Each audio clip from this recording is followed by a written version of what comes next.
નવા વર્ષે આપ માટે માઠા સમાચાર સામે આવ્યા છે, જ્યાં વલસાડમાં ભાજપે પહેલું ગાબડું પાડી દીધું છે, જેમાં વલધરા ગામે ભાજપે ગાબડું પાડી દીધું છે, જ્યાં આપના 400 કાર્યકર ભાજપમાં જોડાયા છે। સાંસદ ધવલ પટેલે કર્યા આપ પર આકરા પ્રહાર। સાંસદ ધવલ પટેલની આગેવાનીની અંદર કાર્યકરો જે છે એ ભાજપની અંદર જોડાઈ ચૂક્યા છે, ત્યારે ચૈતર વસાવાએ આદિવાસીઓને ગેરમાર્ગે દોરાવતા હોવાના આક્ષેપ કર્યા છે અને કુળદેવી દેવ મોગરામાનું અપમાન પણ કર્યું છે। ચૈતરે એવા આક્ષેપ કરવામાં આવ્યા છે। આદિવાસી સમાજ છે તે હવે આપથી નારાજ થયું છે અને આપના જેટલા કાર્યકરો છે 400 થી વધુ કાર્યકર ત્યારે ભાજપમાં જોડાઈ ચૂક્યા છે, આવું ધવલ પટેલ દ્વારા કહેવામાં આવ્યું છે। ત્યારે નવા વર્ષે આપમાંથી તૂટ્યા કાર્યકરો અને જોડાયા ભાજપમાં। આ વિશે તમારું શું કહેવું છે, કમેન્ટ સેક્શનમાં જરૂર જણાવજો।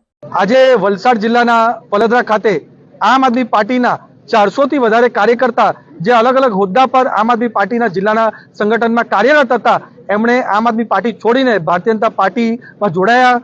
એમણે જે નરેન્દ્ર મોદી સાહેબ આપણા ભારત દેશને વિકસિત બનાવવા માટે સંકલ્પ લીધો છે, એમની પર વિશ્વાસ રાખીને, સાથે આપણા અમિત શાહ સાહેબ, જેપી નડ્ડાજી, નીતિન નવીનજી, ગુજરાતમાં ભૂપેન્દ્ર પટેલ સાહેબ, હર્ષભાઈ સંઘવી સાહેબ અને સાથે ખાસ કરીને આપણા ગુજરાતના પ્રદેશ અધ્યક્ષ એવા જગદીશભાઈ વિશ્વકર્માજીમાં વિશ્વાસ રાખીને ભારતીય જનતા પાર્ટીમાં જોડાયા છે।